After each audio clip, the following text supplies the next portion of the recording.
undefined. I'm just beginning. The pen's in my hand. Hi, thank you. Thank you, Leslie, for the kind introduction. I am honored to be here today talking with you about the needs of the women and girls in our community.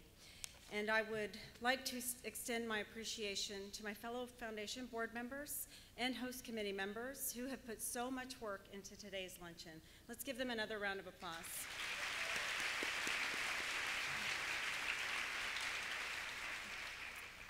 We've all heard the statistics on how many women and girls are living in poverty in our region, among many other challenges. It is tempting to ignore the statistics altogether, perhaps because they are too painful to hear and reflect upon, or even too vast to consider solvable. In either case, we might respond by applying filters to cancel out the noise.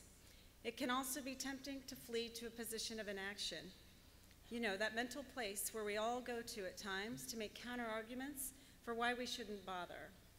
It's easy to say, she's in this situation because she made poor choices, or so few born into poverty move out of poverty, so what can I really do to help? I'm not here to judge, but I firmly believe that the real danger of these statements is that they work to keep the status quo intact.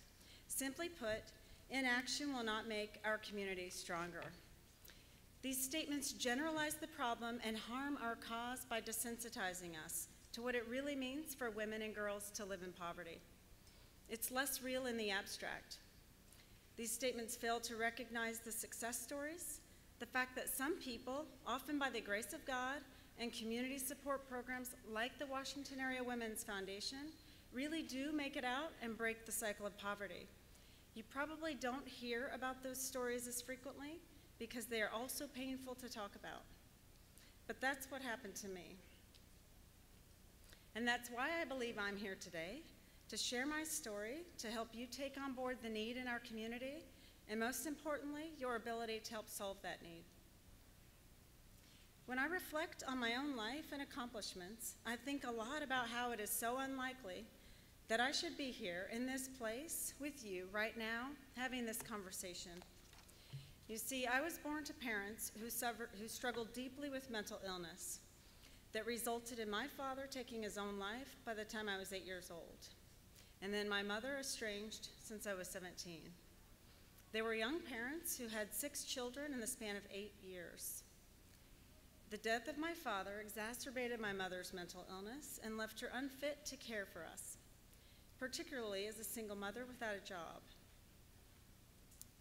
We rarely had money to keep the lights on, pay the water bill, or keep a roof over our head in a continued and predictable way. And affording food became optional. Because I did the household budget for our mother starting in the 6th grade, it is not a coincidence that I'm an investment and financial planner today. I knew that our family of 7 was barely existing on less than $12,000 per year, a far cry from thriving. The time we spent caring for each other as siblings was far greater than the care provided by our mother, and as a result, we battled the routine visits from social services, and trust me, these were battles. I became a sort of de facto mother of the group.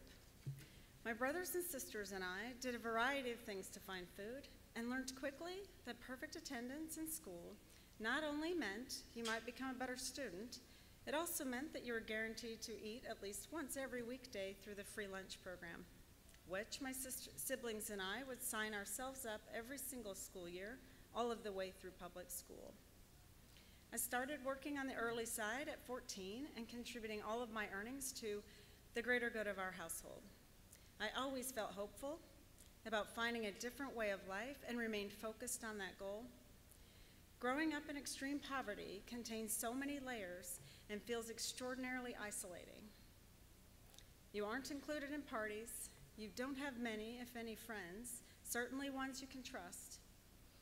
You don't feel connected to anyone or anything, and most importantly, you can feel powerless over what lies ahead. And I am certain everyone in this room would not want this for their children. Having access to support and mentoring programs in our hometown, and in my case, Big Brothers and Sisters, was part of my journey. My mentor was a constant source of encouragement throughout high school and introduced me to a couple of colleges, demonstrating the possibilities. I was on my own and knew it would be a challenge to continue working full-time and go to school full-time. But I also knew that because I did not have other funding or parental support, I had no choice but to persevere and do both. And I am very proud that I completed my bachelor's degree in finance in 4 years alongside my peers. This hard work was an important launch into the career I have enjoyed for the past 20 years, and it has led me here today. I was introduced to the Washington Area Women's Foundation nearly 5 years ago through a mutual friend. I found a thoughtful organization committed to solutions that work. Everything is rooted in research. We tackle the barriers that keep women from rising out of poverty with a focus on job training and skill building for good paying jobs, on finding a way to budget and save, and increasing access to quality to early care and education. I started volunteering my time by conducting grant reviews and site visits. Becoming intimately familiar with these solutions was a key part of my process. To trust completely that the organization I chose to partner with was doing everything in its power to help women and girls thrive in our community was critical. Having offered my time and resources to other organizations throughout my adulthood, I was looking for a partner that shared my passion for lifting up women and girls and had a wide reach and a bold vision for impact. I found all of that and more in the Washington Area Women's Foundation. You cannot find your balance after pulling yourself up by the proverbial bootstraps if there isn't a community around you ready and willing to help you succeed. In my experience, I am eternally grateful for my brothers and sisters, and in particular my sister Heidi, who is here with me today. Our bond and loyalty will know no end. But I also know that we could not have found our individual paths without organizations in our community helping along the way. The opportunity for you to have direct impact is far greater and less likely to fall on chance because of the Washington Area Women's Foundation and their targeted approach in support of women and girls.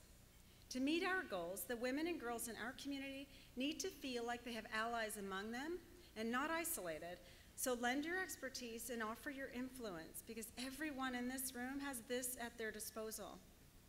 I ask you to consider the bold impact you can have today on the lives of women and girls as you write your check in support of our critical programs. Investing in women is the smartest, most effective thing you can do with your money.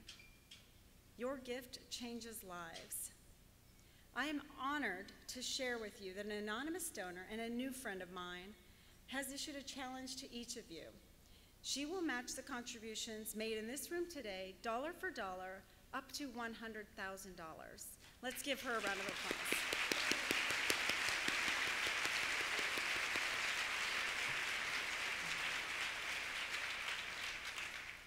She made this gift in honor of her incredible mother and to inspire each and every one of us.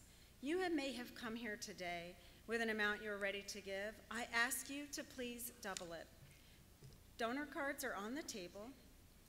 Please fill it out, put it in the purple envelope. Take a moment to do this now, and remember, together we have an opportunity to shape how our community helps to lift up women and girls in need. Give boldly. Thank you very much.